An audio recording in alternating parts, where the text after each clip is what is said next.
This is episode 11. 11. Fistful of fuckery. And this is where we're at.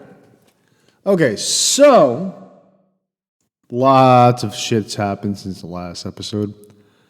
I know you're getting these every 2 weeks. I understand that. And there's magic in between. We usually have goblins. We throw in the cages and they have to give us magic. Maybe not.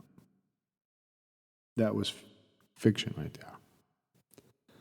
So, before you get up the line and reaching for the phone saying, they have goblins in cages, I'm telling you, it's fucking fiction. So, there's a bunch of changes. Gotta happen. Coming down the pipeline. And the first thing is the way this show is going to be arranged. It's funny because I've never burped so much until doing this. I'm not sure what I'm doing to myself, but when I'm talking on this microphone, my body says, hey, you need to pause the burp because for some real weird reason, you have to burp more than you have your entire fucking life. Just how it is. Very strange. So, format. Feedback I've received recently and talking about what I've been doing. Also been listening to the older episodes. And yeah, episode 2, which is Vote With Your Dollar, which is extremely important. Sounds like I'm fucking exhausted. Yeah. And I probably was. Because at that time, I think I was doing roughly 80 hours a week. Yeah, that's the thing. I swear to God, I do more things than just this. So if you're getting a result of this, you're like, but that shouldn't stop you. Well, if you're doing it pretty much by yourself, like 97% of it, then maybe just consider the idea that I will get tired. However, it got me to rethink the episode's important. And it got me to rethink many examples of it afterwards. And I'm like, what do I do with that? Yeah, that's where I'm at. First of all, Ryan Coogler and Michael B. Jordan's movies, Sinners, is about to come out. So I need you, the audience listening to this in the future, to tell me how it is. I'm expecting it to do really well and be a really good film. They're doing the De Niro, Scorsese combination and putting out good product. And they definitely have alchemy. That's not a question. Right? It's a statement. But I'm looking forward to seeing it. The format's going to change because I'm going to go back to the sections, subsection formats, meaning that as soon as I'm done with this part, I'm going to pause, recalibrate, and do the second part. Because that's how it's going to be. So each episode, you're going to get me talking like this, which you have been, but I'm also probably going to talk about random topics because I'm realizing that's needed. There's also a question about time.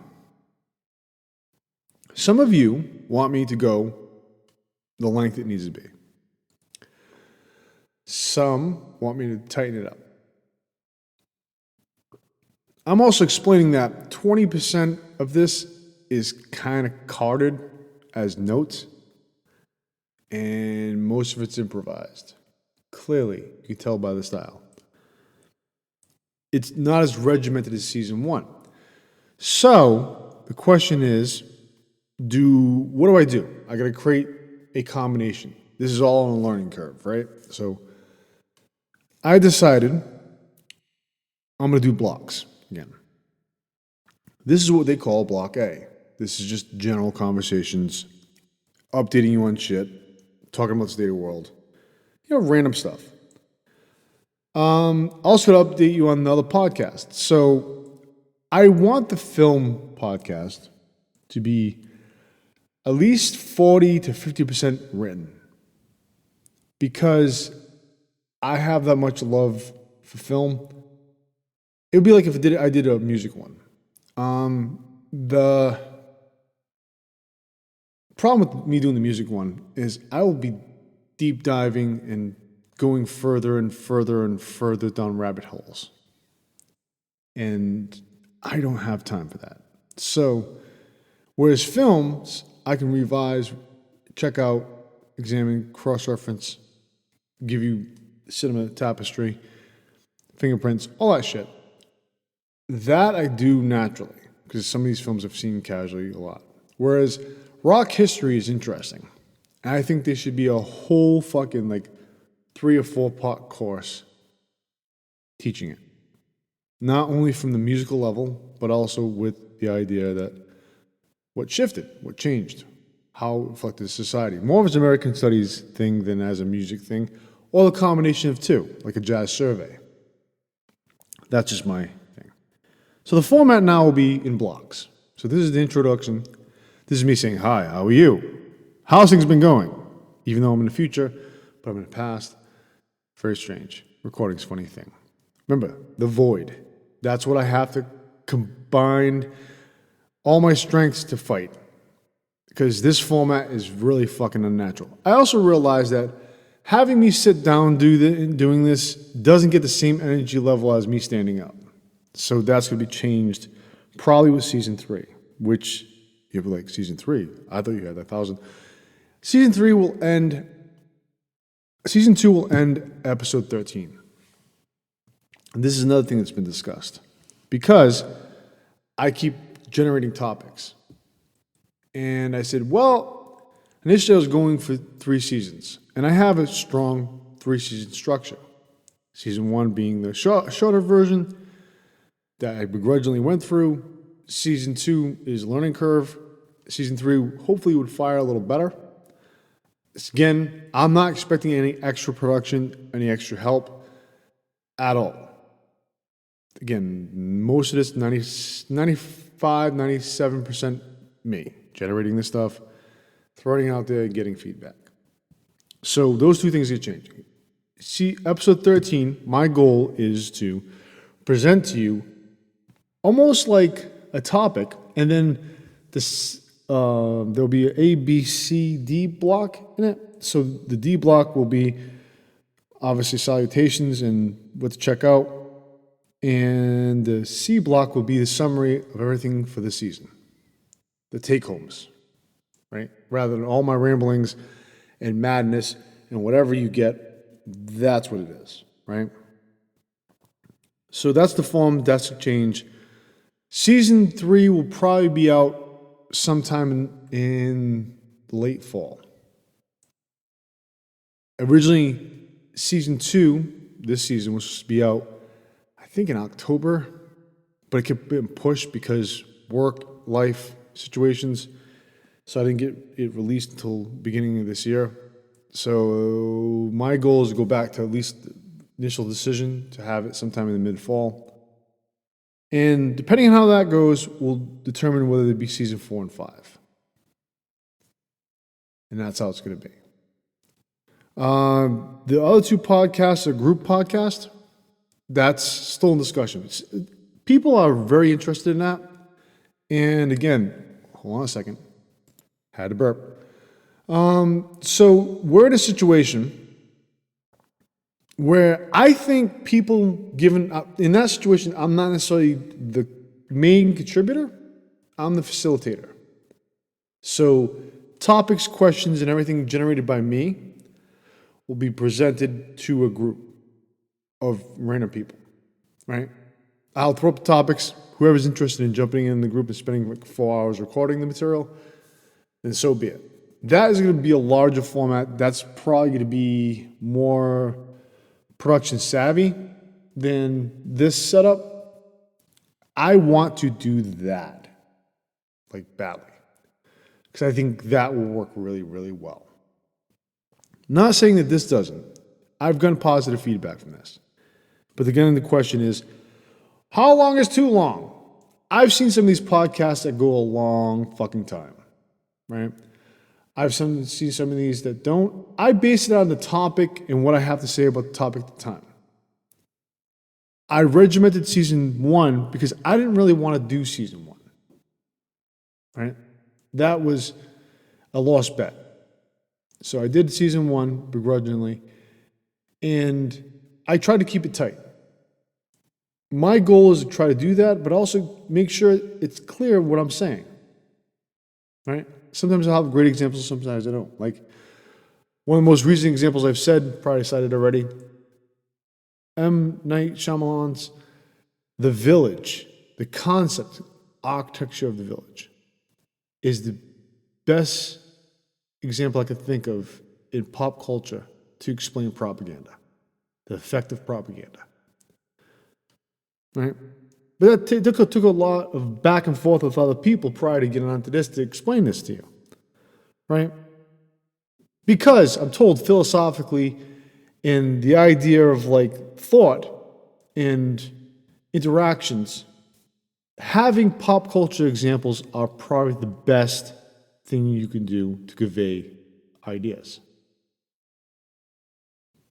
Right? That's the thing. So with that said, the state of the world is kind of a mess, huh? I guess, so I'm recording this in April, and I'm wondering what the ramifications for the first 3 years in office are going to show up and haunt us this month. Because isn't that usually how it is? Like, whatever happens on a federal level usually takes about 3 to 6 months to kind of affect us. At least that was my measurement back in the day. Back in the day, I grew up in Massachusetts, so when the coastal recession hit in the late 80s, after the fake economy existed most in the 80s, it hit hard in such a vicious way. But I noticed that a lot of the decisions to navigate through that took about 3 to 6 months. Right? But when it happened, it happened. I'm not saying they were great decisions. They weren't. A lot of it was extension, hey, NAFTA and GATT, let's sell our businesses to other countries and take the carpet out from the people that are already dealing with the economy problem, right? Economic problem. Fucking fun. We watch neighborhoods decline rapidly. Yeah, that doesn't have a profound effect on an adolescent. What I found out later on, though, in life, in my 20s, I found out that it was a coastal recession, meaning that good portions of the country didn't have the recession the way we had the recession. And it was worse because of where I was in Massachusetts, right? Because that area seemed to not want to look past factories. So it's interesting. We're not in that situation like we were, but the ghosts of that still exist. Now we will head on to what is called the second block or B block or whatever. This originally was entitled, It Came from the 70s. But it's not that anymore. Because I kept thinking about it. I'm like, that I've been writing the new book. So I'm thinking to myself, I'm like, yeah, new book. I mean, there's already existing book. So, but yeah, that's how it is. There's a couple things that are being written. Hopefully, there'll be a release of something else this year. We'll see. So, I decided to change that. It came from the 70s. And I want to kind of give you an intro to this.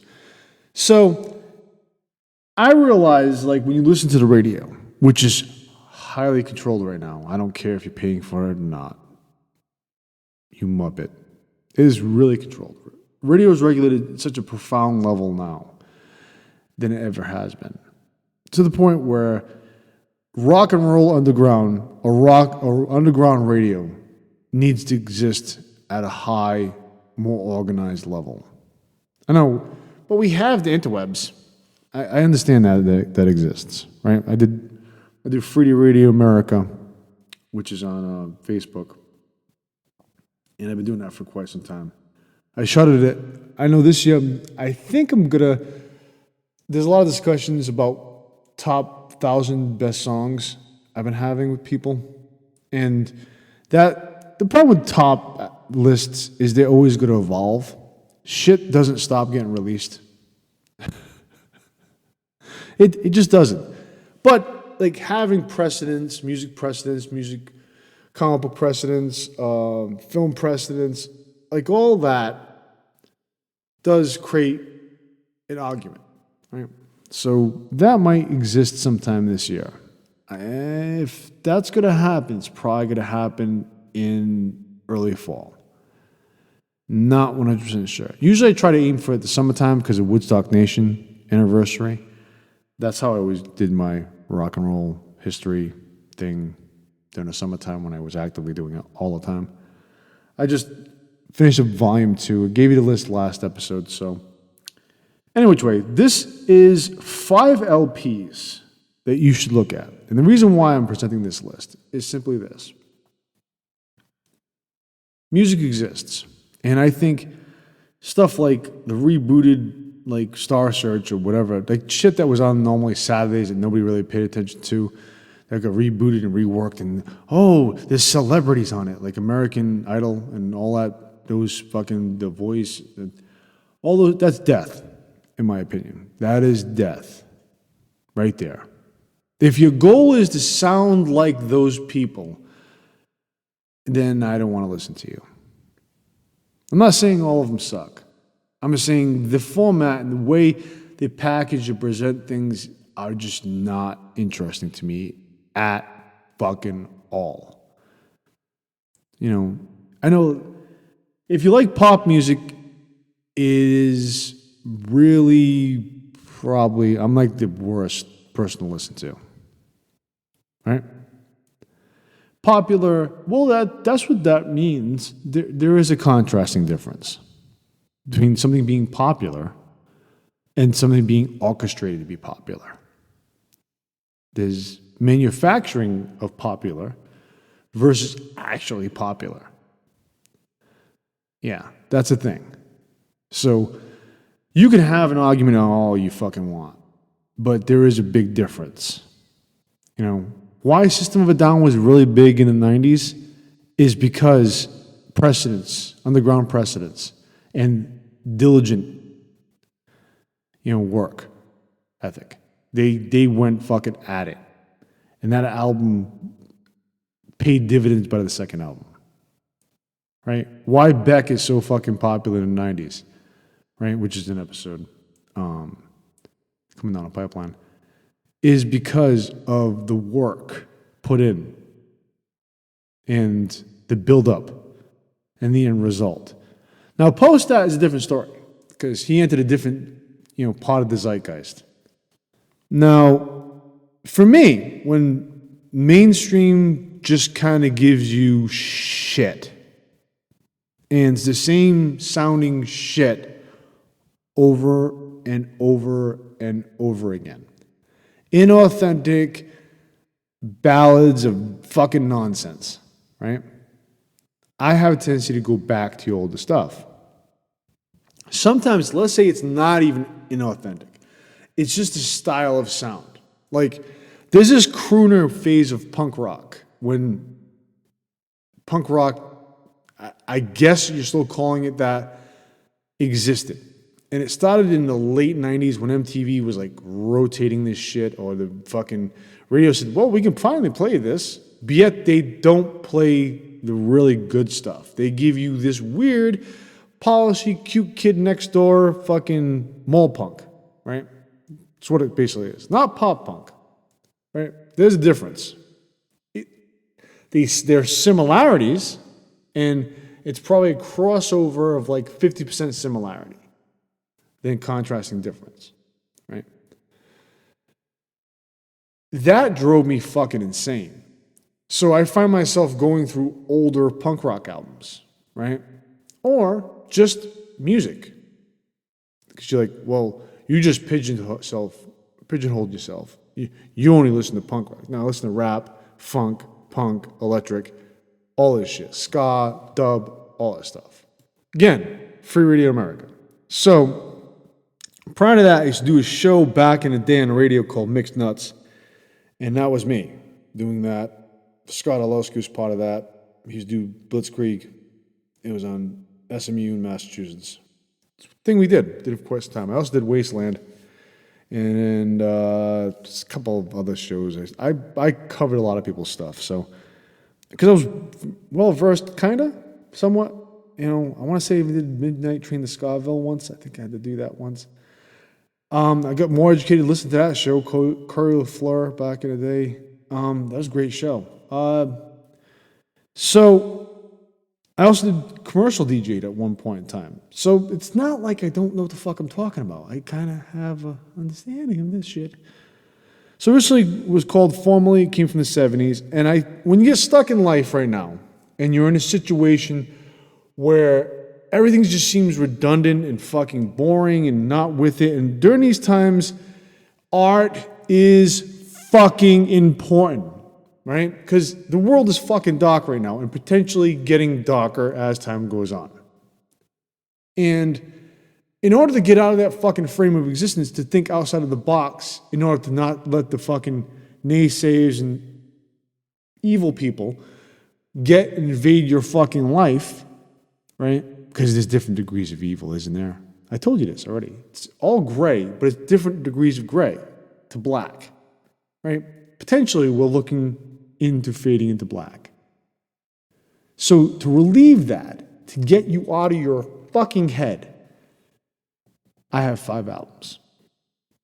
I have more than that, but initially, I said it came from the 70s, was the original thing. So there's a few albums from the 70s. 3. 2 albums from not the 70s. I mull these things over. I was listening to them a lot. I'm like, So first album, Fugazi, In on the Kill Taker. This was released in June 1993. A little sidebar. This album definitely defined me from my friends. My core constituents, the ones I was doing sketch comedy with, that type of shit.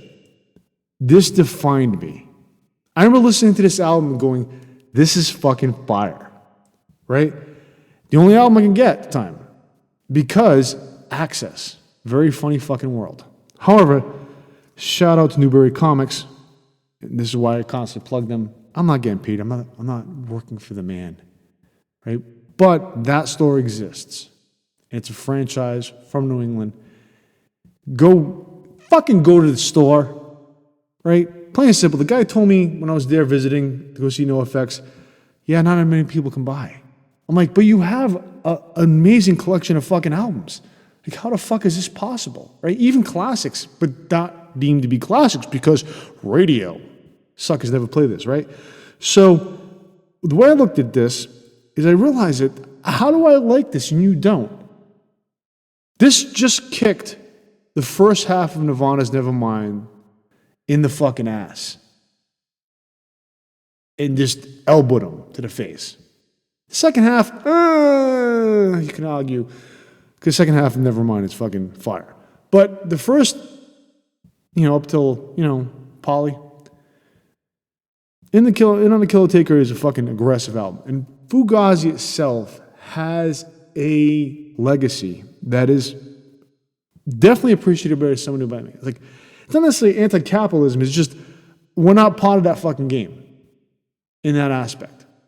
With anti-capitalism, right? So I found their work interesting. I've seen them live a few times, and it was definitely memorable. Once with my friend Andrea, and a collection of guys didn't get it. Once by myself. So it's just how it is. So In on the Kill Taker comes out in June 1993. This is like, I studied out of Nothing is the album beforehand, and Repeat is the album before that. And the Treasured album is not really like an album. It's 2 EPs. Get on the CD. It's 13 songs. I advise that. But this album is definitely the aggressive. This is the album that could bury every album that came, almost definitely compete with them. 93 was a big year. Can't really necessarily meet that statement. But 93 was a big year. This definitely is in the top 10 best albums for that year. This definitely exists on my list. The LP art design was by Jem Cohen, and he also did the collected film instrument about Fugazi, which I advise you to check out. Every time that comes out in theaters, I want to actually go see it. Platform theaters still exist. Sorry. Those things need to exist. So it peaked at one point in time 153 on the US charts. This was a defining album in such a weird way. It definitely defined the difference between people that say they like punk rock or even like grunge, because there's so many. This is like post-hardcore style, but yeah, hardcore. It's very strange. This is when the idea of like hardcore becomes more philosophical than actual genre-based. That will give me a lot of problems right there, that statement. But that's more true than not. Why? Okay, so if you're genuinely have your best hardcore 50 albums of all time, and you don't have Public Enemy or NWA on there, you're lying to yourself. Because that is hardcore rap, right?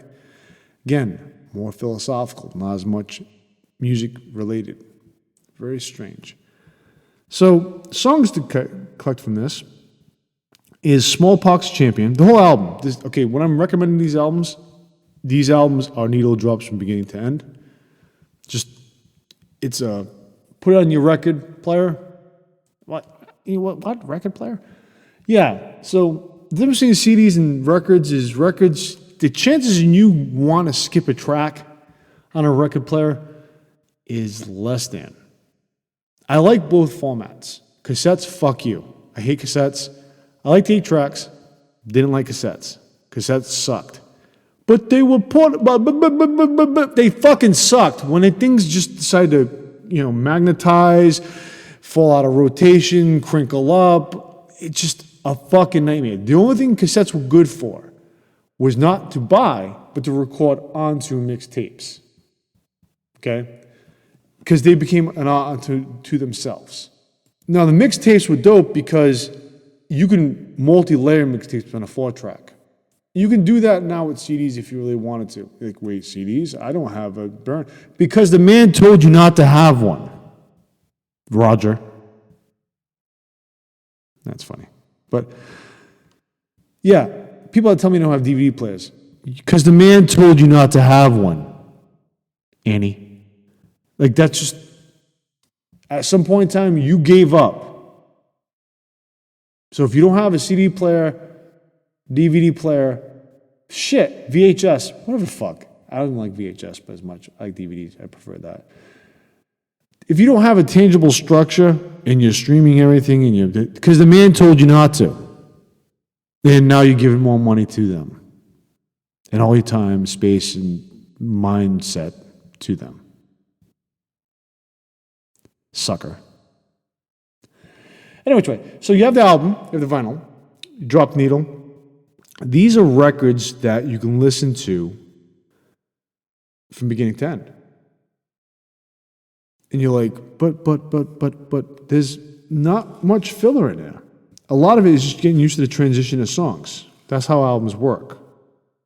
Album number 2, 1972's Deep Purple's Machine Head. This is where it came from, the 70s came from. Because this is the first album I thought of. Like, that's a fucking good album.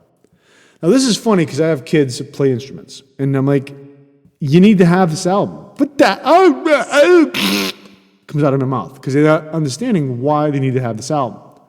Right? Especially the ones that play guitar.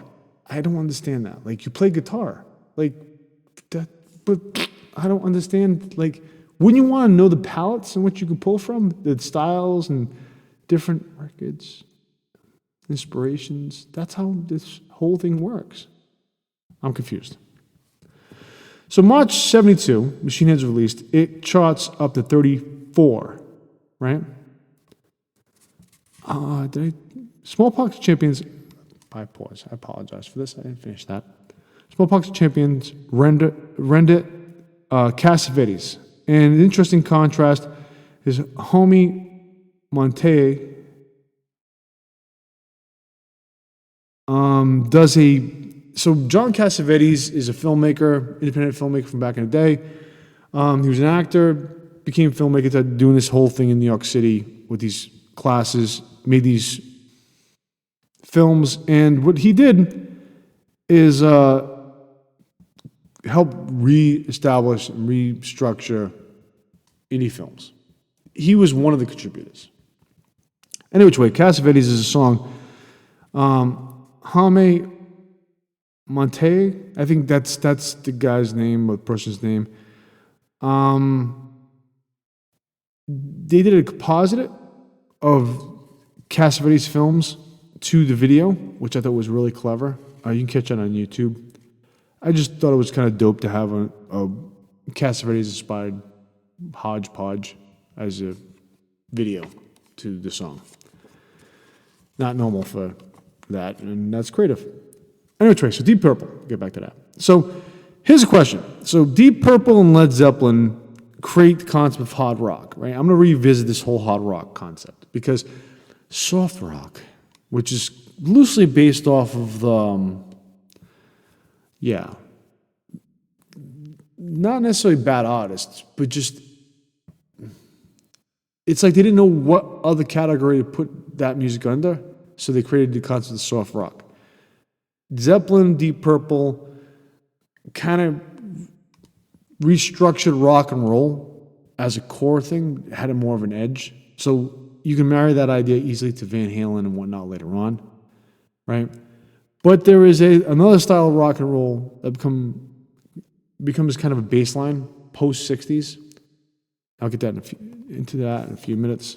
But Zeppelin, Deep Purple kind of set the groundwork to, in the 70s, like a lot of sub-genres kind of emerge. They kind of given these random terms. Hard rock definitely fits Zeppelin, Deep Purple. I don't necessarily classify them as metal. I know a lot of metal people are like losing their shit right now, but you don't understand these albums are on the top. Okay, so be it. These are good albums. Zeppelin definitely hits heavy metal territory, but they're all over the place style-wise. They're following that classic structure. Deep Purple, this is a heavy album, definitely derived from blues. Monterey Casino had the history of allowing acts to play during their off seasons. They shuttered. Frank Zappa and the Mothers played there. Somebody, like, Smoke on the Water tells you the story of this. It was inspired because of this. Because initially they were going to go there and record the album to the best of my ability. I think in Japan, made in Japan, or something in Japan, was a live content to this. Because to my understanding, this album was supposed to be a double album, one live, one studio. Around this time, a lot of these bands really have a hard time with studios. And I know, like Rolling Stones and a lot of these bands find alternative places to record and get inspired by and try to get a different feel on the album. You can always hear this when you hear different various versions of songs, right? Like one that comes to mind is Aerosmith just released, it should be just called 1971. It's Roads Dot Tears. 71, Aerosmith 71 would have been fucking fine. It's a good album. And it shows you different versions of what ends up being on their first album. I advise listening to it. And if you can get it for a reasonable price, which you should be able to, it gives you a different alternative feel of what the songs have been like a few years earlier. If you didn't look at the art as, this is the final art, we're not improving on this. I can give you a modern example of a song that comes out that's really good and they improve on it post the album being released. Sundown by Tricky. The video version is better than the album version because of the opening sequence, right? Despair by Yeah Yeah Yeahs. the video version is better than the album version because it had the opening sequence. It was almost added on, tacked on after the fact. Sometimes those little things do make the song. So the normal songs you hear on classic rock radio and probably heard since the 70s is Smoke on the Water, Highway Star, and Space Truckin'. Now, I'm probably chronologically challenged, but the first two I heard probably the most growing up. Space Trucking was a random song if you heard it. It's kind of like The Clash, like either Vain and Train or London Calling. You don't always hear them on the radio back in the day. Now, every so often, because they have to actually acknowledge punk rock existed. So, I will suggest to you Lazy, Pictures of Home, and Space Trucking. The whole album is good. It's a strong fucking album. But go with those titles. Go with those tracks. If you're streaming your stuff or you're whatever the fuck, if you're streaming your stuff, I question things. But if that's all you're doing, for convenience sake, if you're working somewhere, I can understand that. But really? So, do you not sit and listen to music anymore and zone out? Is your adult life that fucked up? Maybe it is. I will tell you this. So I have a note here saying classic rock radio. So I will tell you this. I've lived in several states. And the classic rock radio is an interesting thing. And I'm eventually going to present something to you down the pipeline about it. Because it's a good thing, it's a bad thing. Right? Now, I grew up in New England, southeast New England, so WRX, BCN, all those HJY were major stations. Now, HJY is a weird thing because they acted like they were rock, hard rock at the time, and they'll give you the Quiet Riot's version of Come On Feel the Noise, but they won't give you the Slade version. You get my drift, like, here's Def Leppard for the 20,000th time, right? They're a weird station. I always like the personalities tied to the music, right? Alan Paul, Steve Animal way back in the day. I like the personalities. I'm not sure if they went really conservative all of a sudden and started getting from the capitalist, like, here you go. We want you to feed this, like Glenn Beck did.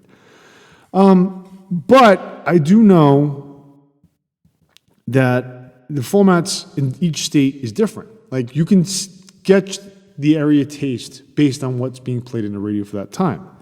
So in Pittsburgh, Lazy does get played. But if you ask me what's the better classic rock station in Pittsburgh, I would say, if you can catch it, KVE, 103.1. Why? Because they play a crazy mixed collection of different types of music. Stuff that, with Spring-Heeled Boy from Traffic, nobody plays that. That's an interesting thing, right? When I was down in Florida, and briefly in Georgia, I was down in Florida, like, I would catch Doors songs that never heard on the radio. I own the albums. I listened to the albums, and I knew they existed, right? Like, a good song that's on an album that I mentioned Van Halen earlier, Atomic Punk, right? That is a great song, but does it get played? Maybe in some market somewhere, right? Because that's how they cut it up. It's a surprise when you get the album. This is what I'm explaining to you, listen to these albums. Classic rock radio is suspect. But the better ones are the ones that literally look at it like we're archiving. We're showing you stuff. Meaning, they don't have an archives, but they are archiving rock history. There's a difference. Archive suggests that the idea there's been several program managers that approved of these things, right? DVE seems to not acknowledge a lot of rock from the 80s and 90s, unless it's Def Leppard and stuff like that. Poison or White Snake. Like, I want more of that. So if you suggest Sonic Youth, like a song like 100%, you probably won't get it played because they don't understand it. Like, where are you from? I get questions like that. That's a thing. I'm eventually going to go through that. I have like 8 accounts. I'm working into 10 accounts from calling. And it's funny because they act like that is not rock. So you know. It's not just them. I'm pretty sure there's other stations. Album number 3. And this, I remember this, dating somebody at the time, and their reaction to this was like, huh? The Pixies, Come On Pilgrim. I know I said LPs, but this is one of those EPs that have enough weight to be looked at almost in the concept of an LP. Meaning it doesn't really need more songs. It's half the size of a normal album, lengthwise, when it comes to material. It's like a little over 20 minutes. But it fucking kicks hard, right? And it's the funny thing about it is when it came out September 87, only the UK kind of recognized it. And if you lived in New England, you heard it. Because there's a station that doesn't exist anymore called WBRU. And they played it. Like Salt and Pepper, Push It, and rap and other, was considered college alternative and modern rock. The Pixies, along with the Godfathers, the Smithereens, and now, not necessarily quasi-punk Social Distortion, kind of kicked off a second wave of guitar rock in the 80s. Guitar rock wave is like mid-70s, right? Early to mid-70s from the first part, like Deep Purple and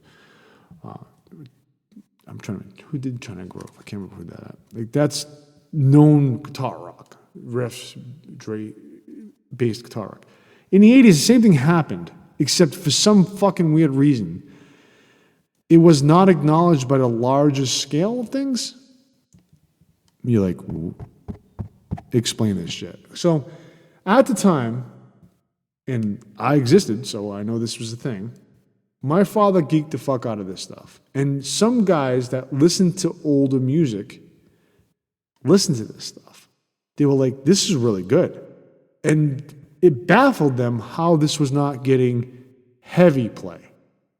Like Richard Marx was beating these guys.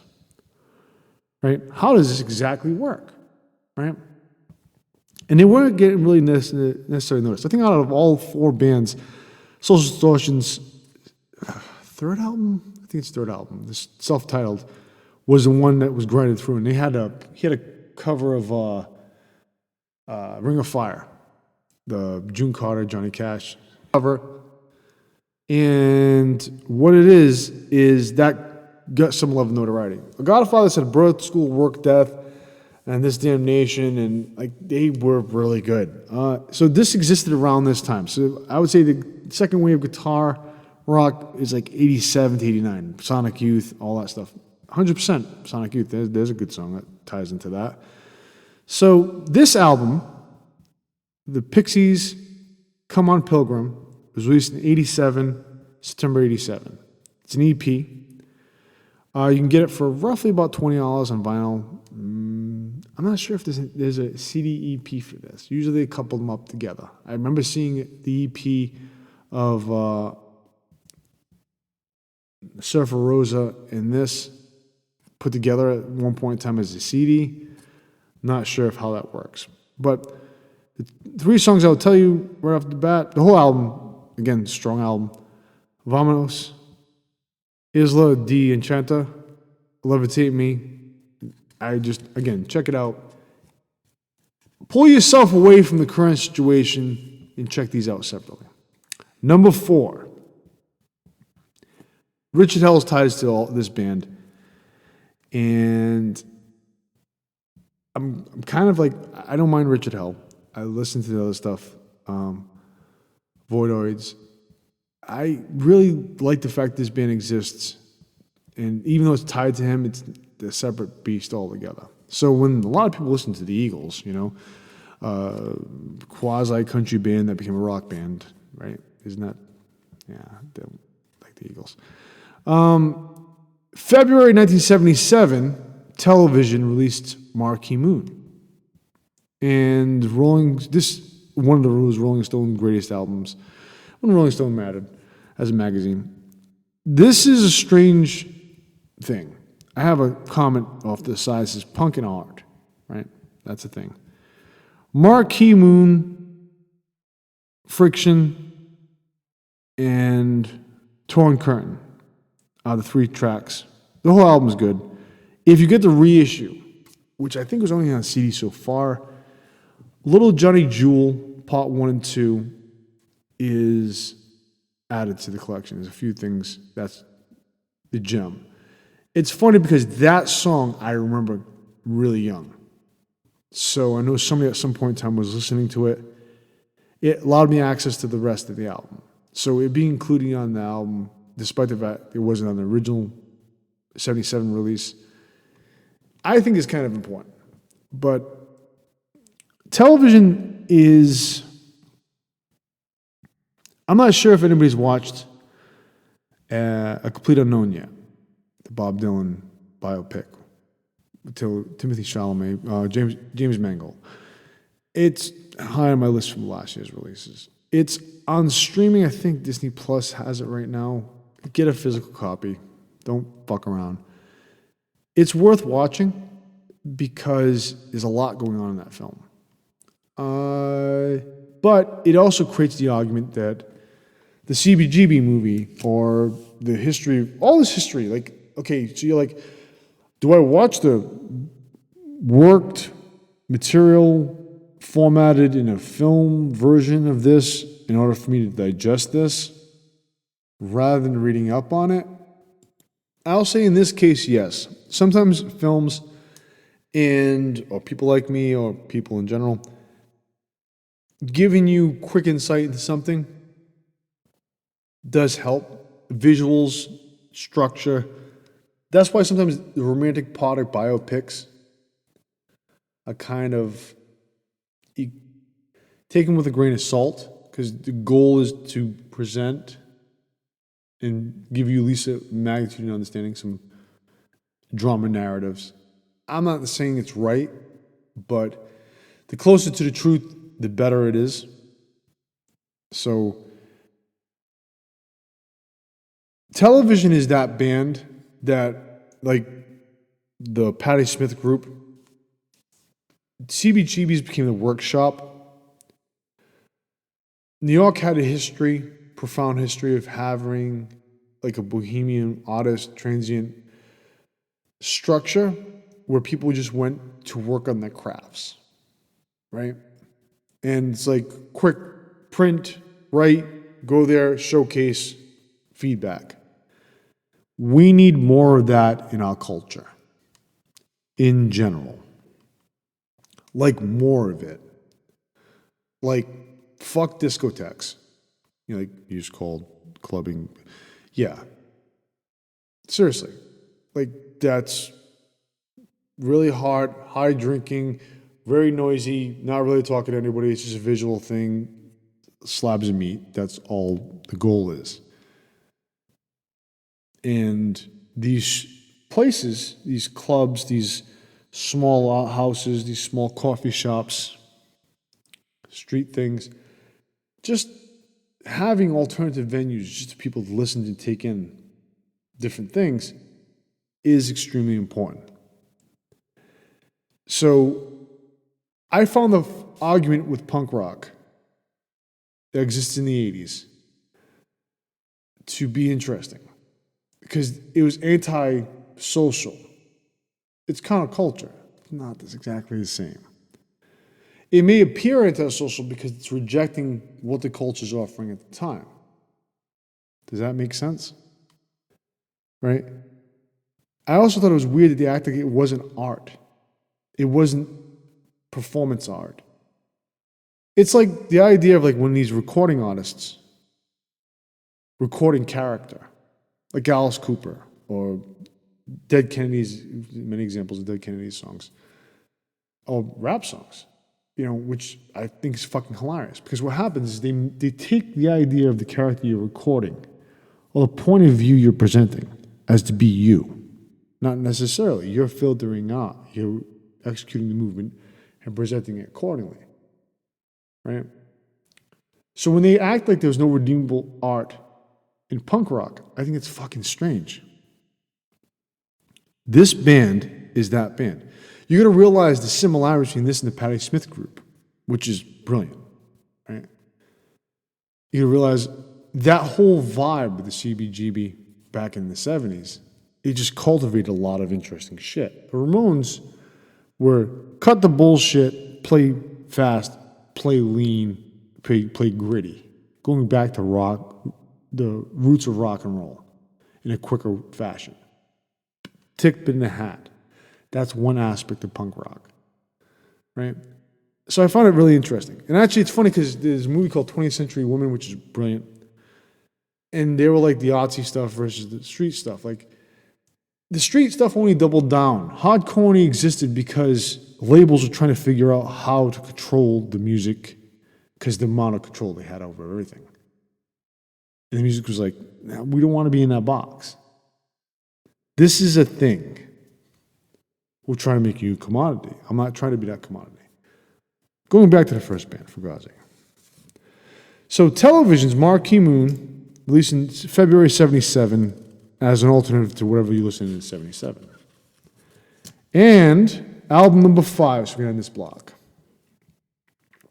And I was on the fence, because literally I was writing up notes before talking to my son, and I'm like, Houses of the Holy by Led Zeppelin. You're like, is that going to be the album? I've listened to Houses of the Holy a lot in the last a little over a year now. You're like, what, just the first time you ever listened to it? No. Incorrect. I was listening to it, meaning it went back to my rotation, and I was critically listening to it. Becoming Zeppelin, Led Zeppelin was a good documentary, by the way, and I advise you to see it. I'm not sure if they're going to have sequels to it. The funny thing about it is it got me to really consider what was going on with the alchemy of Zeppelin earlier on. I realized House of the Holy is kind of an unusual album. And I was going to focus on that. I'm not going to do that. See, bait and switch. So I decided while talking to my son that I'm going to talk about Jay Giles. Because I'm from New England, and I can do that. And I think about it like, there's a thing in the 90s that drove me fucking insane. So franchise, mall shops, that's the term mall punk, used to drive me fucking insane. Because I want to expand my palette, right? As a consumer of music, which is, my mainline dope back in the day, I wanted to expand my palette. Like, I wanted the live album, Blow Your Face Out, right? Which is the more popular album. That sold a lot of copies, right? It was very known. A lot of people's record collections back in the day. But I'm like, what else did they have? And at the time, the computer hadn't advanced itself so quickly that we can access this stuff. So I had to get reference points from old heads. So I came on to this April 1973 release, chart number 10 in the U.S. charts, Jay Giles' Bloodshot, right? But I could not find this fucking album. Like, I would go to these, like, Sam Goody, these fucking stores. Seriously. You're like, you must be a shill from Newberry Comics. No, man, they fucking offer the music. They kept it in their fucking collection. So you can go there and buy the fucking album. Unlike the other ones which want to give you, I'll reiterate it again, the cash grab of greatest hits albums. The fuck you of the record industry. I wanted Bloodshot by Jay Giles. And that was a bitch to find. I found it, eventually, right? With the help of, I think, Sunshine Records. Another good small shops. Again, these fucking avenues. I'm gonna get into this a little more future episode. They need to exist. If you're on the fence of like, what should I open? What should I open? I want to make a business. I want to change things. Open a shop that presents art in any which way possible. Right? You're like, if you need to make money, sell biscuits, some coffee, some cheese. Oh, to pet a squirrel. Whatever the fuck you know. But make sure the art's there. Even if you have a normal shop. You're like, I have a shop to milk cows. You know, that's not normal. Well, let's say you have a donut shop.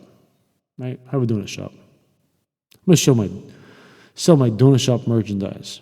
I'm going to sell different fucking donuts. One's eaten by mouse or squirrels. Whatever. I just went down a weird pipeline. I apologize for that. But let's say you have a shop and you have wall space. Put the wall space up for people to put art and to sell it. Take consignment off of it. Fuck it. But do that. That's literally giving to different people. Why? Why would I suggest this? Because we need more of that. Because that's what gets people talking. That's what gets ideas out. You know, we're all cooped up in our streaming structure, in our own head. Currently, our culture really is isolated to a certain degree. It's getting worse as time's going on. So, at one point in time, they were doing it right. Jay Giles exists. Let's get back to that. So, remember I said to hard rock with Deep Purple and Led Zeppelin. I'm thinking to myself, like, okay, that's a thing. And this is a weird restructuring of standard rock R&B style. So, my argument, if you have a soft rock like Joni Mitchell or Stephen Stills, right, and you have a hard rock like Led Zeppelin, Deep Purple, then you have a mainline core rock and roll, which at the time, especially from 69, 70 to about 74, definitely existed, right? Marvin Gaye's What's Going On, Springsteen's first album, War, Jay Giles, Santana, early Aerosmith, all fall kind of in that category. There's a multi-structured style. There's definitely hints of soul, hints of this, hints of that, hints of different eclectic collections of music, funk and whatnot, all put together in this genre of rock and roll. It's packaged in a very interesting way. And I enjoy it. One of the quintessential albums, in my opinion, is Bloodshot. So, House Party is a cover song that Jay Giles made famous in New England. It was known throughout the rest of the world. I'm not sure if it ever got radio played in New England by the Showstoppers, right? It's a cover song. They're kind of, it's like Led Zeppelin's Dazed and Confused. It's a cover song, but they kind of made it their own to a certain degree. There's a whole argument there. I'm not going to get into it, but you know that. That's actually not the song I'm going to suggest from the album. The three songs I'm going to suggest is Start All Over Again. Give it to me, the album version, not the single version, and make up your mind. And this is right here. Jay Giles was a beast in New England, right? The stories I've heard about their shows are just over the top. Aerosmith was bigger in scale. Because Aerosmith, to my understanding, back in the 70s, did a free concert in a park concept. And you're like, people in Fall River, Massachusetts going, yeah, they did it in North Park. I'm like, yeah, that's what I heard, right? But then I'm like, I'm here, and I'm hearing they did it here. So they did this thing on a larger scale. different reaches. To the larger zeitgeist, J. Geils Freeze Frame, the multi-platinum release, is what they're known for. Freeze Frame, that version of J. Geils, in my opinion, is the broken down, commodified version of J. Geils. It's not necessarily bad, but it's designed in such a way it's allowed you to make them more easily digestible. Right? They end up riding the coats of the new wave, that manufactured concept. I'm not sure if it was begrudgingly. There should be a documentary about J. Geils, like a really thorough, good one. Because they're a wild band, and they're collecting a large collection of musicians in a band. And the energy on the live albums are off the fucking chain. Right? It's weird listening to Must Have Got Lost any other place in the U.S. outside of New England. Because they played the live version, which had Open Door, Bitch, it's Uber Goop with the green teeth. Let me in. Right? That intro by Peter Wolf is fucking amazing.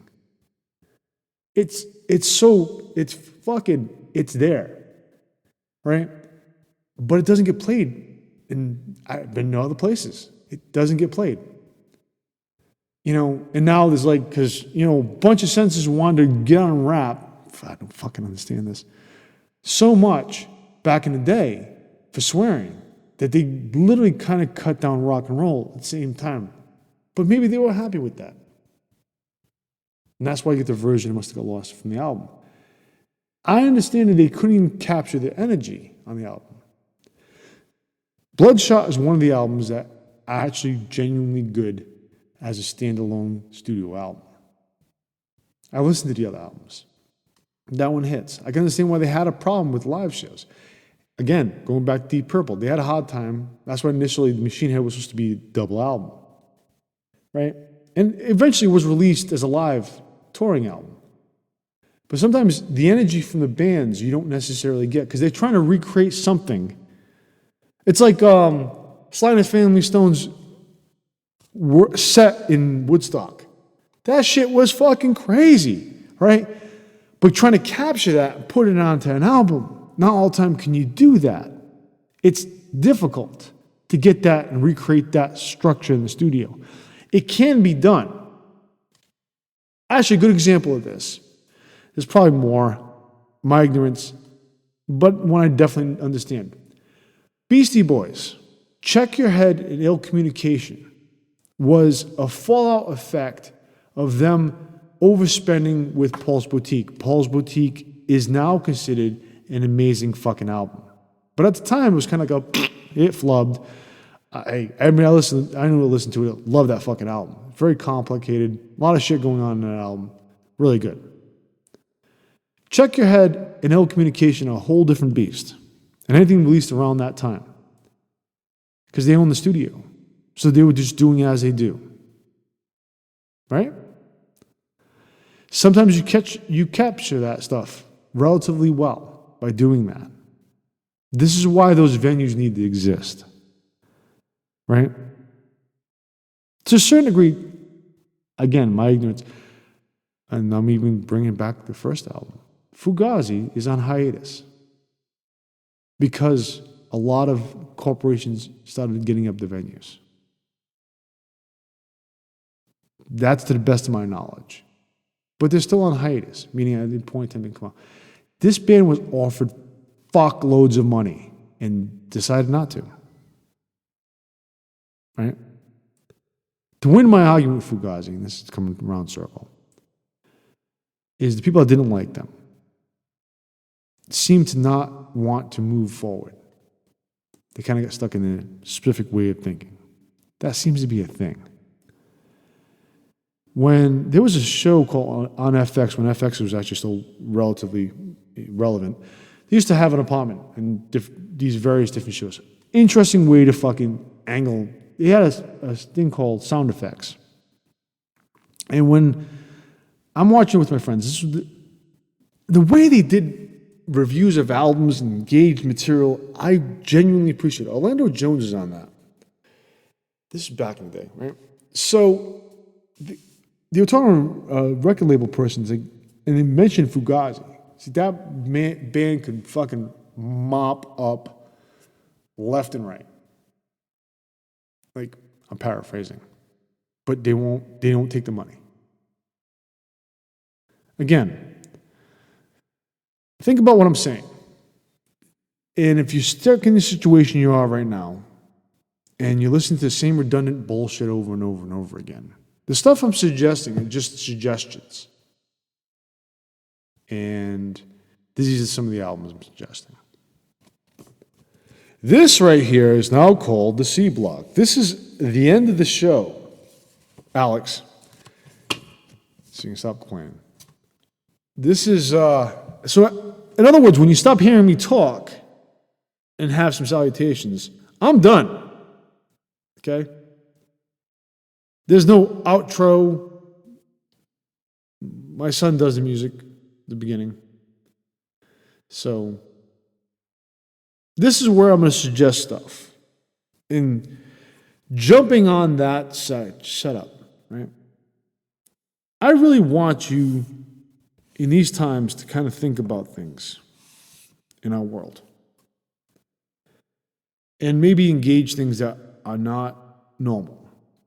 Because sometimes it's the things outside of what you're looking at that help you solve the problems you have in front of you.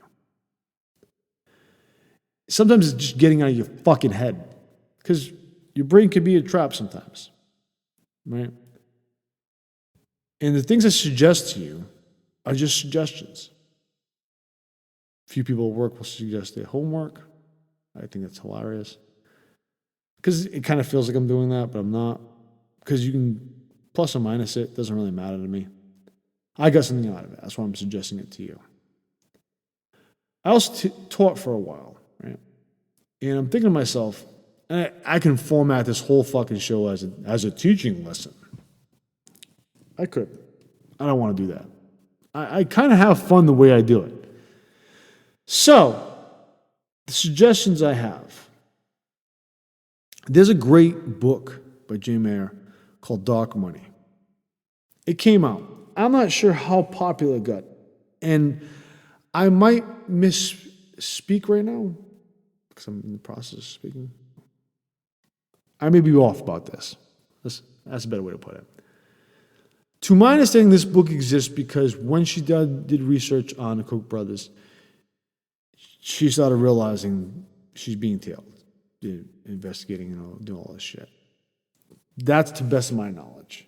The book exists, but the book also puts in the great framework what has happened in the last 40 to 50 years and how corruption's so prevalent.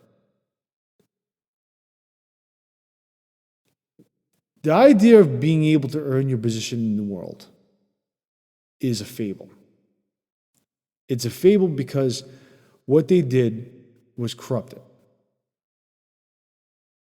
They is ambiguous right now.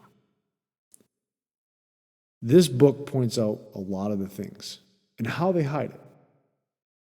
It's a really, really good read. If you don't want to read it, Audible, rent it from the library, whatever the fuck. You don't want to pay for it? Find it. It's there. It's been out long enough that you should be able to get access to it. But if you want to understand why everything's fucked up, at least when it comes to the money, it's there. And the corruption, it's there. What we have right now in our modern times is a result of many years. To the point when I was forecasting this stuff, something similar. The problem with forecasting things is you can't tell the people, because not all the time are the people the same. But you can kind of see the patterns. And every time we're about to make a better decision, we don't collectively. There's a good percentage of that want to, but we don't collectively. And I think the idea of controlling the art links to this.